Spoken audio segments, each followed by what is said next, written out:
Then I'm gonna cut out the beginning like I do on everyone, but I just tell everyone like whatever it is, authentically, because like I said, I have no script.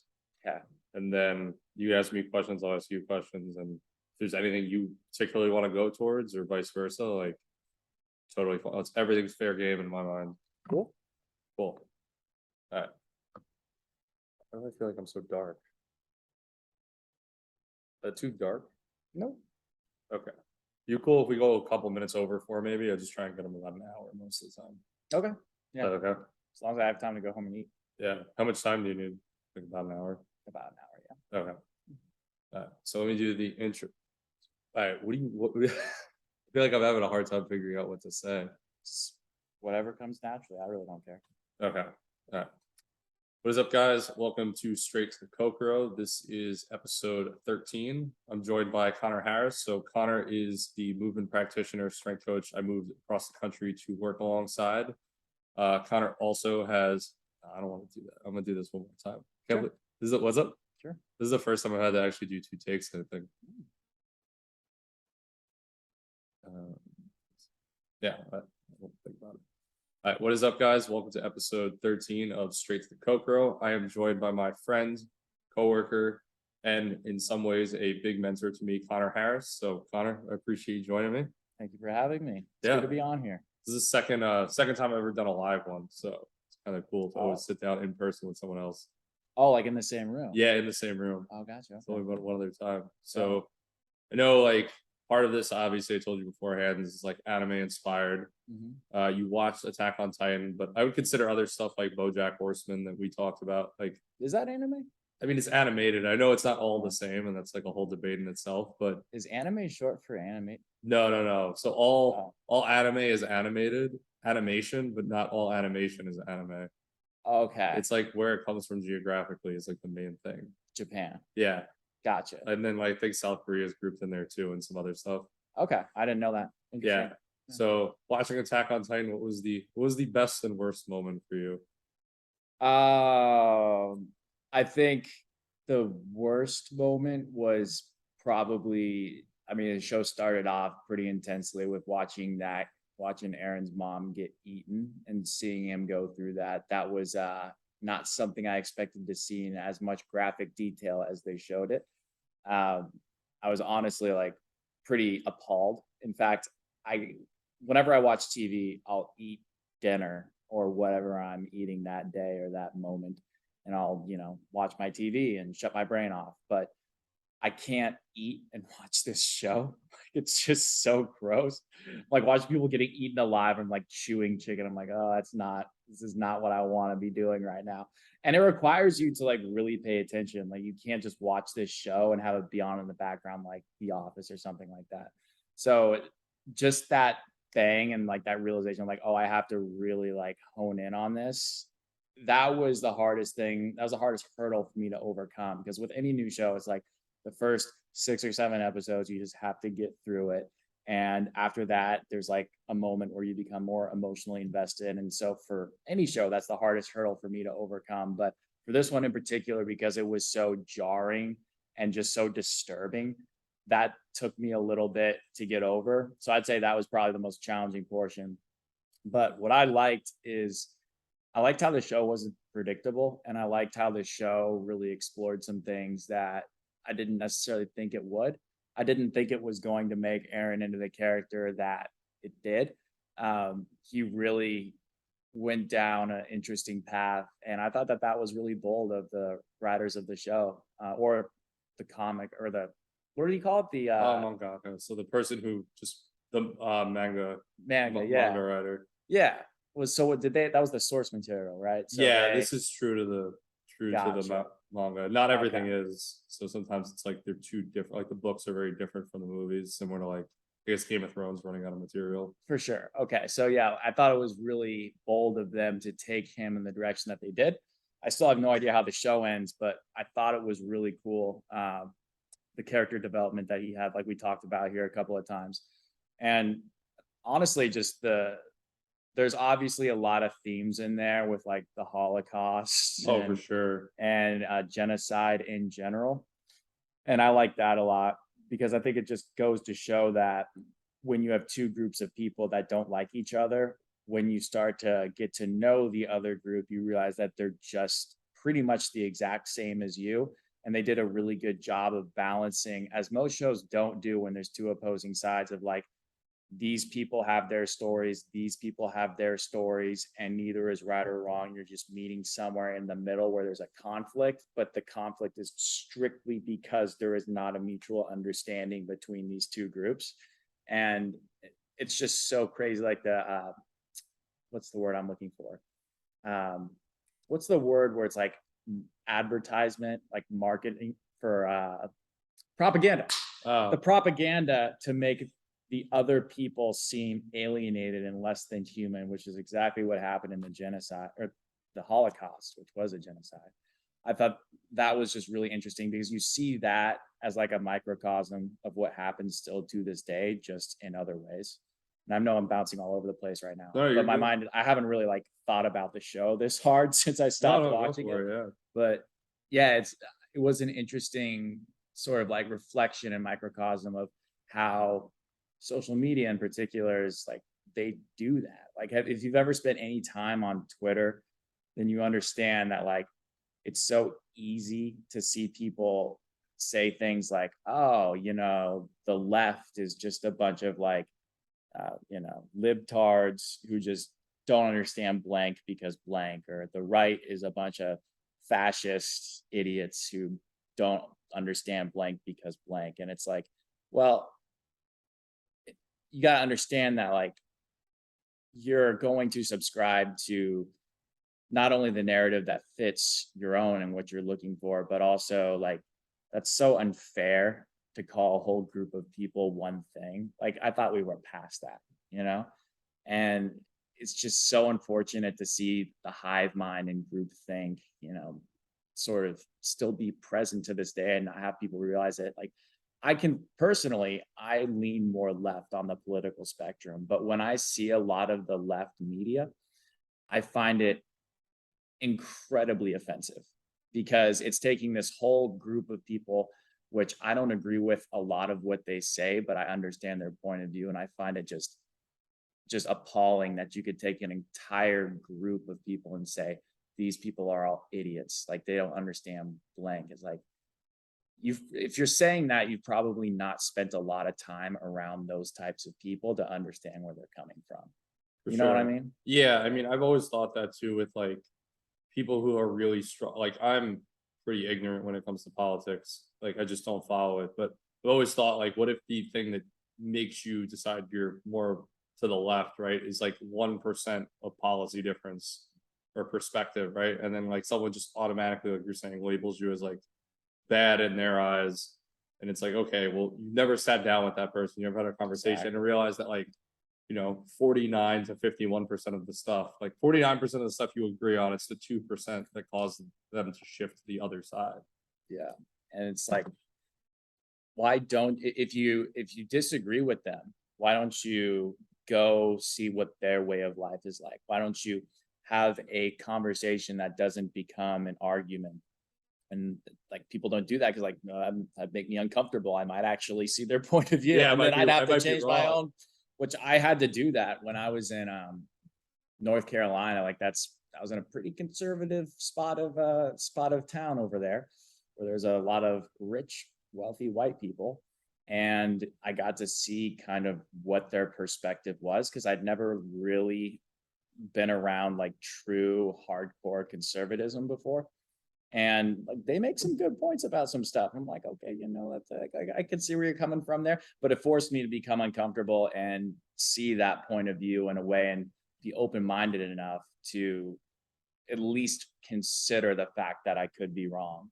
But when you grow up and if you go to the other side of the spectrum, like that's me, like if you grow up in a very religious household, you grow up in strong values households, which I think that is one good thing about the South, is that family is a huge value to them.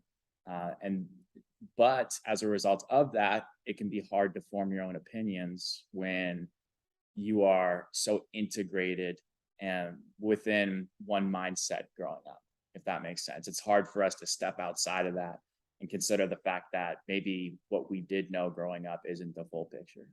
Yeah, and I think like I know you love to travel. I think that's where travel kind of Yeah. comes into play, where it's like how do you get really outside of your like you didn't just go to the other side of your town or Mhm. the other side of your state. Like you're in a whole different environment. Like Yeah. I mean, I would say that about living here on the West Coast versus being on the East Coast. Like people are different. Like the temperament of people is different. Like I mean, going to other countries, which I know we've both done, right? Like hospitality is different. Like Yeah.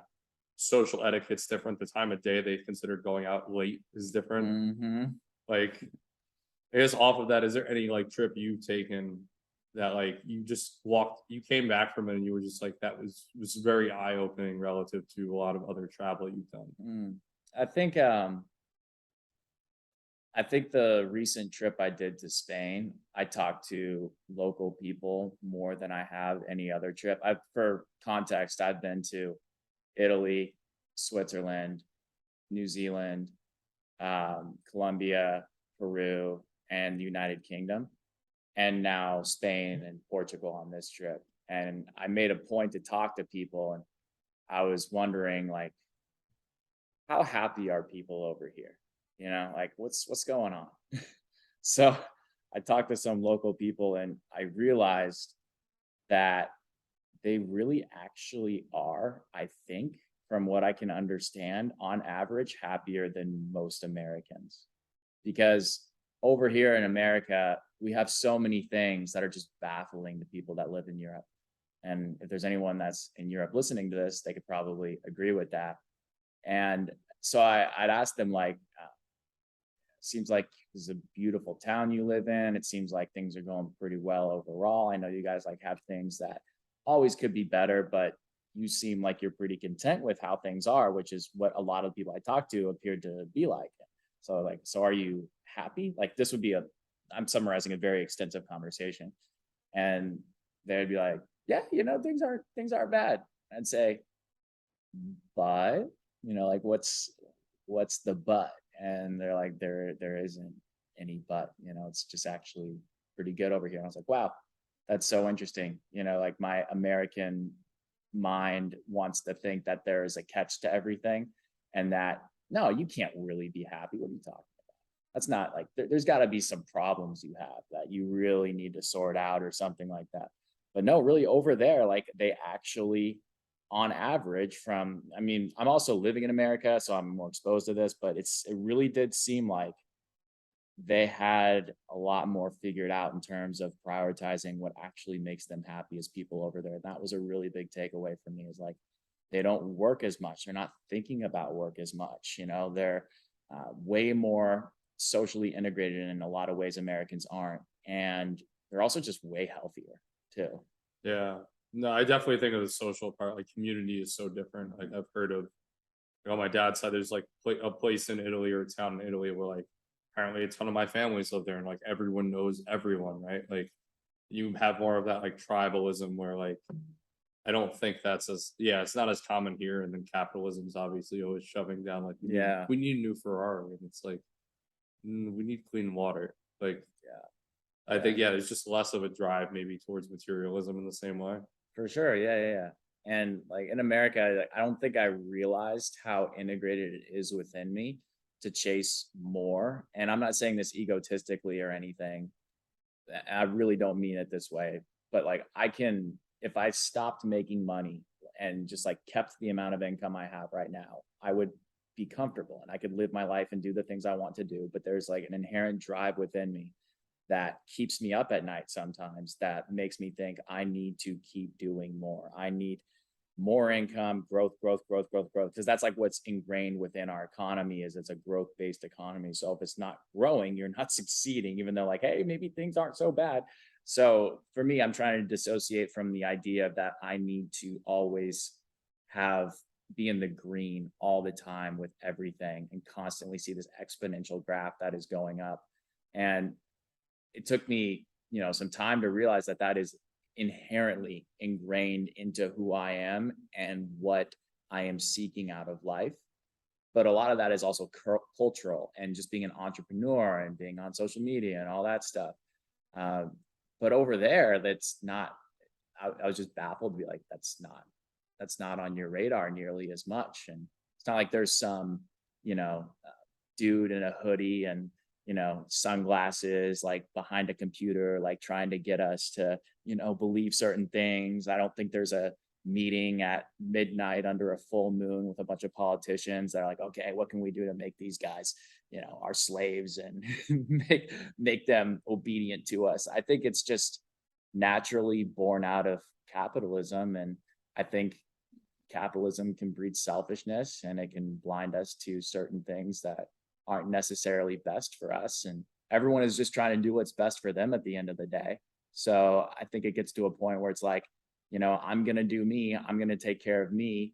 And by doing that, I'm going to probably disregard certain needs that I have, even though I inherently probably understand that, like, yeah, this is probably good for me to take care of myself a little bit better. But at the end of the day, everyone else is chasing these things, and therefore it makes me and other people feel like I need to also chase those things. For sure. And I feel that way even coming back after this weekend. Like the second I was back home, I just noticed the urge of like, I didn't check my phone for 2.5 days. It was great because my phone just died and I actually never charged it. And I was just like, okay, I gotta check on like what did I miss on Instagram? Like what's the world doing? But Yeah. like that wasn't too much of a problem while I was away. There was, times I thought about a couple things related to here, like stuff with friends back home, but it wasn't like one of those things where I was like, oh crap, I really miss like watching Instagram stories. It's like, Yeah. no, I'm just in the moment.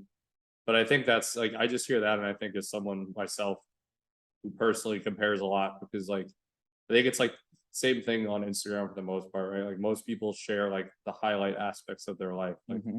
I'm learning to play the tuba, and I don't think anyone actually wants to learn to play Share the that tuba. shit on there. But like, you meet people and they're typically going to share the things that maybe they aren't just passionate about, but that other people will perceive as kind of Hmm. like them pushing the needle forward. And then internally, at least for me, it triggers like, I'm like, shit, I never finished learning piano. And Yeah. it's like I'm falling behind this guy. And it's like, I think the same thing, especially like that's what social media I feel like sometimes drives too, is like someone figured out a new way to pronate the foot. It's like, oh shit, like I'm behind, right? And Yeah. I know you always think about this stuff because you'll come in sometimes excited, and it's like, your passion is tied into what you do for entrepreneurship Hmm. versus I think other people that just mindlessly kind of grind because that's what they were conditioned to do. And there's Yeah. other things behind that, but it's like less of a fulfillment thing too. They're grinding to grind, and there's still a reason underneath that, but it's not like for passion. Yeah. Yeah. I think I I came to a point in my life where I had to ask myself, like, do I actually love this, or am I doing it because I've seen some degree of success with it and I want to continue to do it because it feeds my ego? And I think it's not that, because I love that question of like, if you were to have all the money in the world, what Mm, would you do with your time? And I genuinely think it's this. Like I would, I mean, I was doing this for no money for a very long time. yep. Not relative to a lot of other people, that's not fair to say, but for a long time, relative to my career length, um, I was doing it for very little money. And I still loved learning about it. Like, I think it's cool that, we can come in and spend an hour like trying to see how much posterior expansion we can get in a side plank and just like messing around with a bunch of different variations of that. I think that's what's really cool. Like, it never gets old to me, messing around with new things. And just the number one thing, obviously, is just reading comments of like, you've changed my life, or like someone I've never met on the internet comments on a YouTube video like, this has completely, changed the way that I can move and feel. Like, that's, to me, that's crazy. Like, it's such a sense of purpose and fulfillment unlike anything I've ever experienced. Yeah, and obviously this is overly reductionist, right? But like I hear that and I just think the same thing. I thought at some time because I've asked myself that question too. Like if I had all the money or enough money, and it's like that's not a thing. Like at one point I was like, I would just open a PT clinic for free in like a gym, Yeah, like for the heck of it. And like it's to be of service to other people. Like absolutely. that's like the simplest thing I hear in you saying that. And even when I think now, obviously Mhm. it's evolved to something slightly different than like I don't want a PT clinic at this point.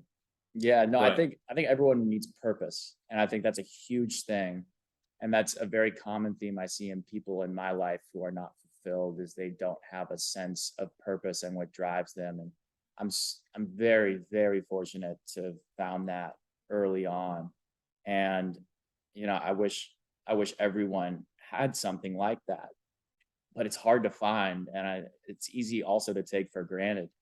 And it's one of those things that, you know, why do you wake up in the morning? Waking up is easily the hardest part of my whole day. I hate Mm, it. But I still do it because I know that there is, like, I'm going to wake up and hopefully change someone's life today, type yeah. of thing. And that's worth getting up for every single time. No, I think that's beautifully said. That reminds me of a conversation Elish and I had about like there's fulfillment and then like happiness, and they aren't the same. Like fulfillment is like being, this isn't his wording, this is mine, just so it's not like you might feel like shit, but you could still be living a fulfilling life. Like you could have days that Yeah. suck ass, right? But you know you're waking up with the perspective that like, hey, I'm going out to do this thing that could potentially change someone's life. Even on Yeah. the days that you're just like, I just want 30 more minutes of sleep, and that turns into 2 hours. Yeah. No, that's like burnout. Like, you have a burnout story. Oh yeah, dude. I've definitely. I mean, I think it was more just when I was working at Hype Mm. in New York City, and then working my business job, and that was just like 7 days a week ish, probably at least 6 days a week for 6 months. And I just remember between like the commute time, doing that, kind of being pushed and pulled between like pursuing what I loved and my passion, and then making enough money. Mhm. And I just feel like, yeah, I just was at one point, I was like, this just like, I don't have a weekend. There's very little downtime. And I just feel like I'm running on the hamster wheel. Yeah. Oh my Um, God. Yeah. I know exactly what that feels like. but I think with that too, like, I think there's just so much pushback. Like, I'd be curious to hear for you what it was like. Like, I know when I was initially going to school and I changed majors at one point for business, like, there's the initial support, but then kind of this gaslighting ish way. It's like, yeah, I want you to do what you love, but like, how are you going to make any money? Like, it's like, Mm. okay, instead of just being like, I think a lot of people are just conditioned to like you do business because you'll always have a, like, you hear these phrases sometimes, Yeah. possibly like you'll always have a job if you're in this like engineering business, like that stuff like that, versus if someone's like, hey, I really love painting, and it's like, instead of someone being like, pour everything into it and Mm. see where that goes, that might be the most fulfilling way they could ever live their life. Like, I think it's very hard for people, especially at a younger age, to be like, I'm gonna pave my own way despite I have all this opposition from like parents, teachers, you know what I mean, stuff like that. Did you did you have that Oh yeah, for sure. mostly from parents? I would say from parents and then just other people. I mean, I grew up in a relatively affluent area, I would say in New Jersey. And like I would tell people I want to do that. And even like sales reps that would visit my dad and sell him like parts for trucks, stuff like that, would be like, oh, like, their son's an accountant or they have older kids than people our age. And at that time, being like 19, they were like, yeah, that's great. But like, you can do that on the side. How are you going to make a living? It's like, Mm. okay, like, it's interesting that's the perspective people have had, and that's one thing that used to piss my parents off a ton, because I definitely argued a decent amount, was like, fulfill living your whole life to work, or working most of your life in a job that doesn't make you fulfilled, and then retiring and bitching about how hard you worked for like the last, we'll estimate 25 years you're going to live after retirement. Mhm. Like, doesn't make any, that model doesn't make any sense to me. No, it Like, really doesn't. Yeah. and I feel like that's what I've watched a lot of older people, like my grandparents, talk about. Like, I worked this hard for this long.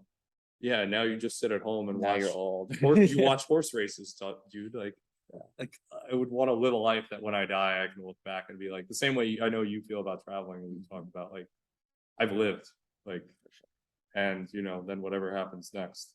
So how'd you overcome your parents' expectations? Mushrooms. Like, I would probably say, like, I had my first trip, and that was just a lot of space. Like, I was suffering immensely, like, in my own head. I think it was the first time I realized I had like an ego. Like, there was Mm. a voice in my head of that self-talk that wasn't me thinking. Like, because you might have it, people have thoughts like, no, I'm not going to do that. It's like, yeah, you will. And it's like, okay, I didn't Yeah, just it's think, just a conditioned response. yeah, but like it just emerges, yeah, reactively. Like, it's not you consciously choosing to think that next thing. Yeah. And then like my second mushroom trip, I just remember it was like, I was talking and it was like, okay, what do I actually want to do with my life? As I was like in Elish's apartment, and he's like, do you care about lab equipment? I was like, no, I want to help people and I love studying movement. And it's like, because I had been through the whole PRI route coming back from tearing my labrum. and that was like a whole loss of identity, and I would say like a very early existential crisis. Mm, But then being able to get back to it after kind of being like hopeless in the traditional PT model of like it's gonna be better, but it's never gonna be right. And I was like, well, that doesn't seem very good. yeah, yeah. So that was like your catalyst for overcoming, which is, I mean, personally, I think I was really lucky. Like it's weird. I look back on it now. I've never really thought about it like this, but my brother he was like a prodigy from a young age in the sense of like the dude's first word was moon, and now he's in control of he's leading a project for SpaceX, and he's like trying to put the internet in space for everyone, and talks to Elon Musk like every week. He's like a really big deal, but I never felt the pressure to be similar or better than him, and I That's don't really really know good. why that is. Even though I think that would be probably a normal thing to feel, Oh, be for totally sure. warranted, but I never felt that way. I think part of it was because as long as I can remember, my dad would always tell me and instill this confidence in me that I could do anything I wanted to if I put my head to it. And he like really said that a lot. And he made me feel like I was, even though I didn't believe it, I was like, dude, that's so corny. I looking back on it, like I think that was a subconscious thing that was instilled in me. And so I do have confidence to just take action and not really necessarily consider like, can I do this? It's like, I'm gonna do this and let's see what happens. And I think that was a really important parenting step that he took.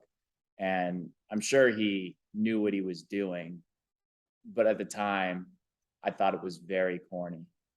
But now I realize, like, wow, that actually probably set my mindset in a way that a lot of parents don't do for their kids. In addition to thinking it was corny, if you can recall, did you feel like he genuinely meant it? Yes. Okay. See, I think that's like like the corniness make like you can totally feel that. I mean, there are moments, but I think like you being able to recognize that you actually felt authentically he meant that Hmm. versus like, it's like I was talking to Ellis the other day. It's like me being like, yeah, you can do anything you want, and then me being like, you do anything you want, and like Yeah. me looking you in the eye and like genuinely expressing that versus someone just be like, yeah, yeah, your fourth grade math teacher's like, you can do anything. I mean, he was right in the sense, and I'm not trying to like talk myself up here. Um, I'm just trying to give examples of how it helped me. So when I was trying to play the piano at a young age, there was this song that was like way too hard. My fingers were not big enough to play this song, but I insisted that I did it. And I remember I practiced it just over and over and over again for like 6 months. And I got to the point where I was actually able to play it like a hotel lobby in front of a crowd. And I think it was like honestly one of the proudest moments my dad ever had for me, because it was one of those things where it's like he actually did this, and like his piano teacher told him he couldn't do it. It wasn't like that big of a deal, but like having that confirmation of like someone thought I couldn't do something, no matter how small, and I was still able to do it. Like he would always reference that moment as like, that's an example of you being able to do something if you set your mind to it. And I don't know if I ever have a kid, I think that's an incredibly valuable lesson that I will take forward into that. For sure. No, I mean, I think that's to me that sounds like a big deal just because like I tried to play the piano and I only got a week in before COVID, but like I know it's not easy one, like the dexterity of like people's fingers and like I know there's a right and a wrong way to like Mhm. move your hand down the keys. Yeah. Like because I remember the first time I had a lesson, I was like, I've been doing YouTube tutorials and he's like, yeah, that's not how you do this. Yeah. I was like, oh, but like to be able to do it in front of a crowd of people too is like and to yeah, to drill it that deeply that it's like, and you can read sheet music too, I know, right? Not anymore, but I used to Okay, be able yeah, to. yeah. Yeah. Like just that too is like whole other level versus like, people who just hear stuff or if you're watching the YouTube tutorial where it's literally like Yeah. you're Literally showing you the exact key, how long you hold it for, and you're yeah. like, okay, I just got this. But no, that's crazy, man. Is there anything I guess you've been wanting to dive into in your life outside of or inside of like what we do for work It's a good question. that you feel like you're called to kind of explore? Um, I think that when COVID first started, I was dealing with a lot of isolation. And I was I always tell people like I was doing COVID for like 2 years before COVID actually started because I was so incredibly socially isolated when I was living in North Carolina. All I could do was work because I had one friend and he left me, bastard. And then I moved back to Oregon and COVID started. So I basically just grinded my whole life away for 2 solid years. That was more like a year and a half after that. And then I told myself I would deal with the consequences of that. And so at this point in my life, I'm trying to put the pieces together of like, what else is there? Like, who is Connor outside of what I love to do? Because so much of my identity is wrapped up in what I do. But what am I outside of that? I feel And that. I think a lot of my good and bad traits are wrapped up in what I do for work, but I don't know how they are expressed outside of that. And I don't know how to do that and explore those things other than to probably try a bunch of different stuff. Yeah. But it's very hard to try a bunch of different stuff when you have a habit of what works and what makes you feel fulfilled. So it's like, why should I change anything? Yeah, there are some points in my week where I feel like I could fall asleep standing up, but I need to be able to break that habit. But it's been a habit that's been ingrained for me for like literally 4 years, 5 years at this point. It's like, how do I explore new things, find who I am outside of what I do? But that requires so much of that. It feels currently like at the moment that would require a lot of me to break a habit that I know is so foundational and important for me, if that makes sense. What's the habit that you feel so foundational and important? Routine, my Oh, just the routine of my week. structure. Yeah. Yeah, no, I totally get that. I mean, because you're introducing change. Like you might have to figure out how to do some things without other people that you're familiar with doing current things with, right? Mhm. Because I immediately think of like Renee Brown, and I think it was on a podcast. Mhm. She told her daughter, like, you just do as many things as you want. I don't care. Like, you just can't quit anything until like the season was over for sports, or like, Mhm. try a bunch of different majors. It's knowing what you don't want is in some way gets you closer to what you do want. Yes. No, but I mean, I get that. I think with that, I just think like in some ways, maybe there's like small windows you try hobbies or something. I mean, it really depends what you're looking to do, right? There Like is. if Yes. it's like, like trying to play a new instrument, it's like, okay, 15 minutes a day. And then is this enough? Like after doing it for a week that enjoy sitting down to do it. Yeah. But other stuff's obviously harder, right? Like you decide you want to go kayaking. That's a bit more of a commitment. Like you need to go to a physical place. Yeah. Like there's other requirements. I won't say barriers, but I think requirements to be able to do that thing.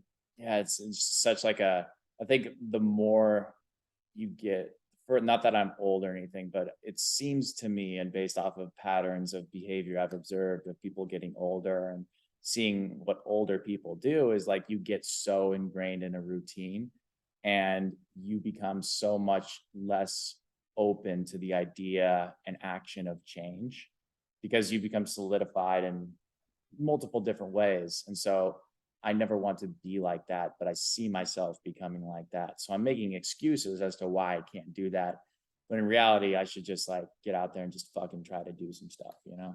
Yeah, I mean, I feel like in some sense, like at least over this past weekend, there are a lot of moments I didn't want to do something that I also wanted to do. So there was this internal struggle. And then I was like, in a lot of moments that I felt like I was like, this is the last thing I want to do. I'm like, just roll the dice. It's either going to blow up or not, but I'm not going to know until I'm on the other side.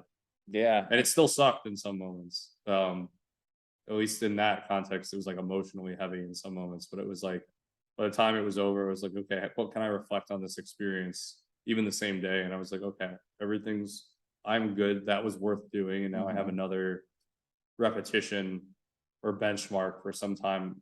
Next time shit feels that same way. And it's like, okay, what happened the last time versus like, what's the narrative of like, if I do this thing or take that action, like, shit's gonna go horribly wrong. I don't know, my family will abandon me, or whatever, Yeah. like exaggeration. Or then there's obviously the reasonable ones, but it's like most of the time I feel like what we think is never as bad as what actually happens. or like the story you True. tell yourself of what's going to happen, like is never generally like the equivalent of what it actually happens. There's that scene in The Boys where Frenchie is, God, I don't remember what exactly was happening, but there was something the equivalent of like, they were gonna hurt someone, and Frenchie was like, "No, I'm not gonna do that because I can never hurt you as much as you hurt yourself with your own thoughts." And I thought that that was really interesting. I was like, that's so true. Like the pain and the angst of our day to day and what we go through, that's probably the average person would consider as negative. So much of that is self imposed if you really think about it and break it down. Like so many of our own barriers are literally just our own self created barriers. And there, so much of the negativity we have is just completely upstairs when in reality, is really not that bad to do. Like you said, take that leap and just try something and then observe after how you feel and kind of break it down a little bit. Was that worth doing? Yes. Am I still alive? Yes. Everything is probably just fine. Yeah, I think with that, like at least depending on the intensity of the thing, there's just like other things you need in your life to be able to do that. Mm-hmm. Like I think you need other people that have helped that you know will still be there for you no matter what, especially when you're in situations with new people. Yeah. Because like if you don't have much to hold on to, like then you're either gonna do one of two things probably. You're gonna like cling so dearly to it that if you lose those people or that identity or whatever that thing is, like you're screwed. And then someone else, maybe it's a lot easier. It's like I have almost nothing. What does it cost me to lose this? Yeah. I guess that's like a bigger thing, right? That'd be taking a bigger step, like changing your major or something like that. I'm talking like day to day, Oh yeah, yeah. like little things of like, should I initiate this conversation with this person or should I, um, I agree with that. Yeah, like should I approach this cute girl at the bar type of thing? for Like, sure. like, oh my God, my whole life's gonna end and she says no type of thing. But I understand when you're talking about bigger, grander I didn't. changes Yeah, that I could didn't really realize what influence you. your life. No, that's the two different perspectives though. Like that's you're exactly right when it comes to something that is a big change, like moving across the country to work in some random dude's gym. Like that would be an example of something like that. Yeah, I mean, I would definitely say with that, like that's a bit of a like somewhat of a tangent for me. Like I just knew what I was doing working in a commercial big box gym was not Mhm. fulfilling. And like there was so much more I could learn, so much more I could explore in general in my life that I was like, this isn't it. So like something's gotta change. Yeah. But no, I think with the other examples you're saying for sure, like I think there's a lot of like conditioned things that people have to learn to put down where it's like, maybe someone believes they're not good enough, good looking enough to talk to like X girl, or you're on the other side of that X guy. Like, or it's like people don't do that. And it's like, well, why don't people do that? Because I was told people don't do that. And Yeah. like there's a reasonable standard, obviously, for shit you should and should do, Mhm. but like otherwise, nah, yeah, it's like I think that's where it comes into place of like the emotion might not match, like it's not going to feel the way you might want it to feel, at Mhm. least for me, where it's like I want to feel good that like if I'm going to go approach some girl at a bar, like okay, I feel really confident right now. It's like no, I'm scared shitless I might get rejected. It's like okay, like is that abnormal, is that wrong to feel? It's like no, but the expectation that I should feel Yeah. like really pumped up about it, also not wrong, but like what's the more probable too, depending on my personality. Yeah. I mean, just breaking it down like that, I think could go a long way for a lot of people. Like just really thinking about it in those terms, I think has a lot of value. And then you can make it a little bit more digestible, that action you're going to take. I think a lot of this can just be not solved, but at least more easily understood if we just think about it a little bit more. I think people are used to taking action without critical thinking to a certain extent. It's like what we were talking about way earlier when like propaganda and things like that. Like if you really think about the fact that this person has an agenda of what they're trying to tell you, and you think about what that agenda might be and how that might influence their message towards you, Oh, for but like sure. how many people actually do that? What they really see is like something that they agree with or something that pisses them off. And then it's like, the whole cascade happens. It's so emotional, but like just taking a little bit of a step back. Like that's been very helpful for me to like understand messages that people are putting out, especially on social media. Like think about why someone would want you to believe something if it's about exercise. Like I have biases. What I talk about fits my narrative for sure. And I'm not afraid to admit that. But at the same time, like what I do in the context of what I do works and it really helps people. Am I missing a piece here and there? Yeah, definitely. But this is why my perspective is one perspective. And while I recognize that there's probably weaknesses in the arguments I make with some things. Like, yeah, that's what other people are there to challenge you for to a certain extent. I can't get upset when someone does that. I have to be able to change my mind. I have to be able to, remove my emotion from that situation. That's definitely a big tangent, but No, I definitely agree. I mean, I think it's super relevant. It's relevant, incredibly relevant in what we do in fitness. mhm. Because I think like that's what we were talking about last week, right? Like it's so easy to take something out of context too, Yeah. where it's like this exercise is bad, and it's like, So you're saying, yeah, like it's like, hey, so I like oranges, and it's like, so you fucking hate pineapples, and it's like yeah, I never yeah, said yeah. that, I like, know.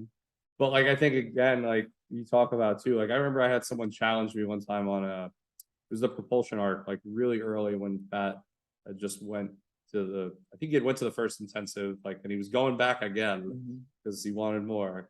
And like someone's like, yeah, that's not how gate works though. And I was like literally so confused. I was just like, is he right or am I right? Like I don't know. So I just reached mhm, out and I was like, I mean, I knew Pat well enough that he would answer me mhm, at that point. And he was like, no, you're right, just ignore this guy. But like it literally messed me up like a little bit. I was like, well, now I'm not sure if I just posted inaccurate information. Like yeah.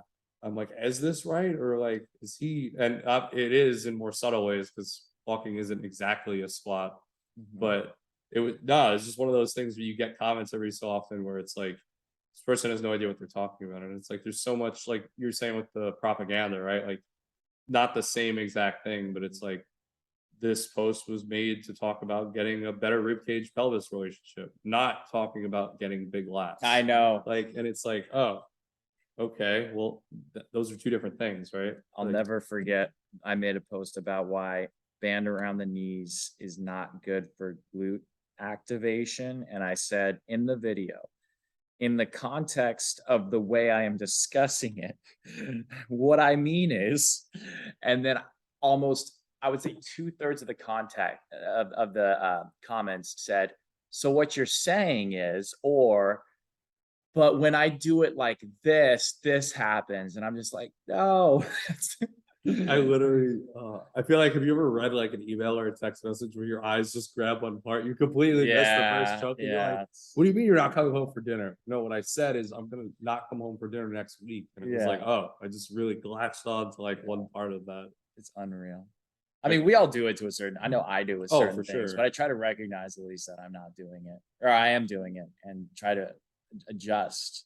But I think there's a difference between people who consume content on social media and people who post on social media.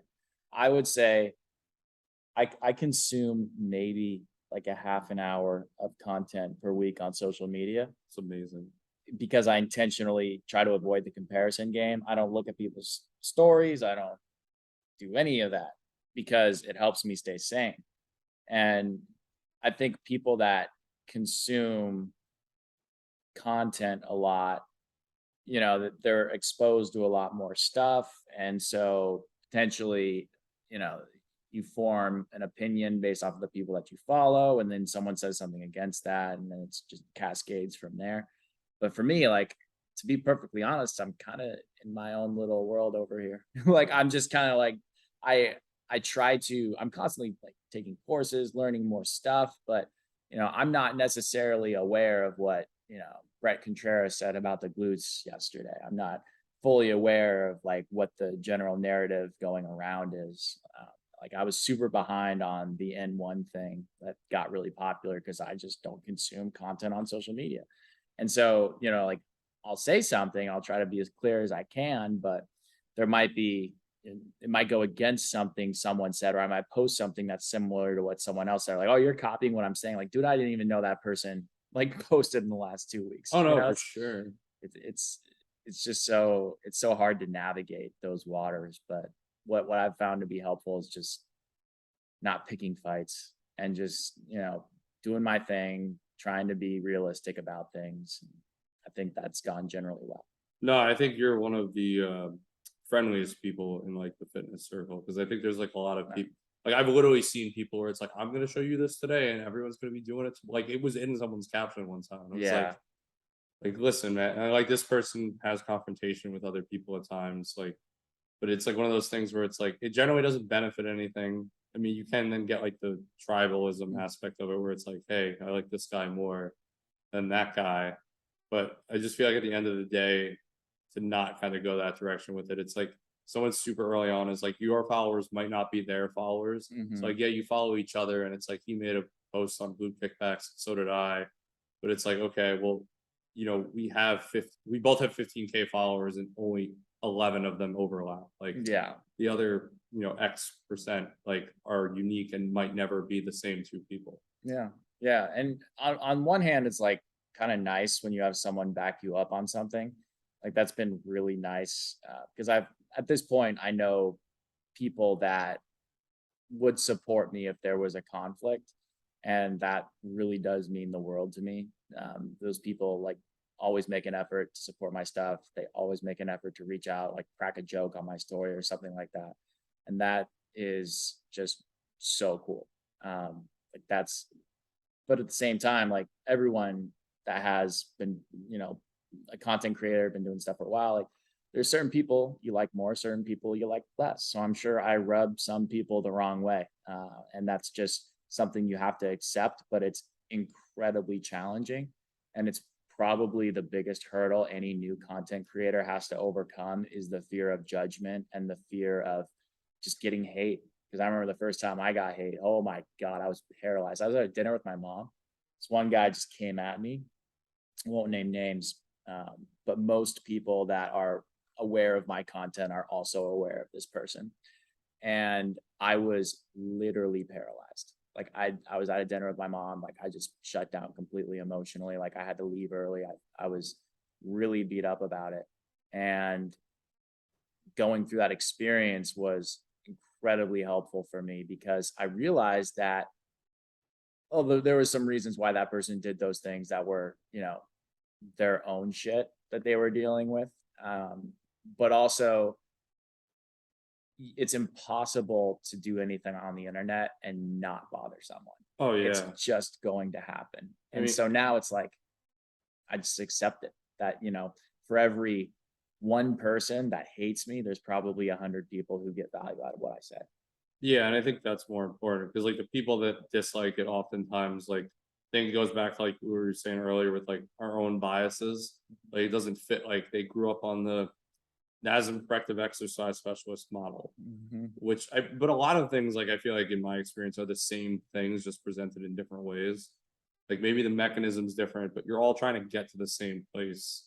And like upper cross syndrome is also this and another school of thought. Like Mhm. it's explained multiple ways. It's just like, are you looking at the fascia? Are you looking at the bones? Are you getting into the pressure stuff? Yeah. But Yeah. like, it doesn't obviously make sense to some other people because it's just not the lens in which they were taught it through. Absolutely.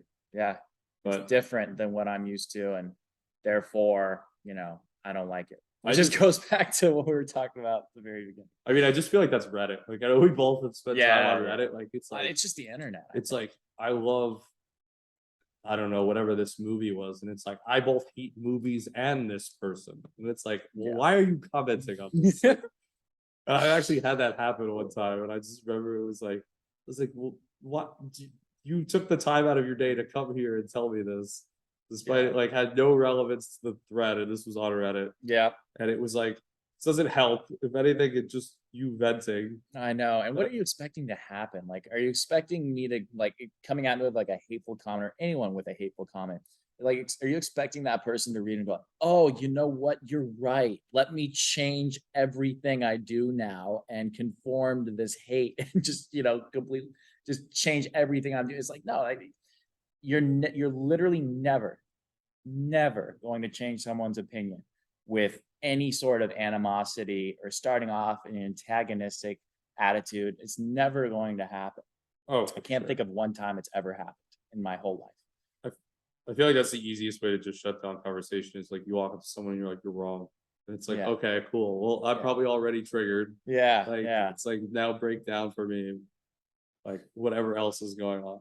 It's incredible. But I know we gotta get some rest in between before we open up for the evening Oh, here. yeah. But I guess the last piece of advice, and I just thought of this, if you give your younger self one piece of advice at this point in your life, and Mm, obviously like we're both still really young, like mhm. what would it be if you could go back to, and you, I guess, yeah, if you wouldn't mind, and this isn't too specific, like think about a, whether it be like childhood Connor, teenage Connor, college Connor, if there's one piece of advice you had for any of those segments at any point, it doesn't have to be Mm, like an exact age. What would one thing be? It doesn't have to be like the most important thing. Like do this and you'll be good.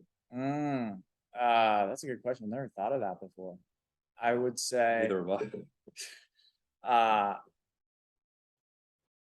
is my goal to improve my life in general, or is it to improve my career? Like, what is my goal with this piece of advice? I guess yeah. Let's go with like One for maybe each. let's yeah. If you could think of one for each, but if you can't, I would say maybe something like one piece of advice you would give yourself at some point in your younger life Mm, that would help you live a more fulfilling, better life in some way, or help you mm. get to where you want to be. Okay. Yeah. So I think, like, in terms of a fulfilling, better life, I think it would be um, to truly, genuinely recognize, and I know this is like maybe cliche, but it's so true.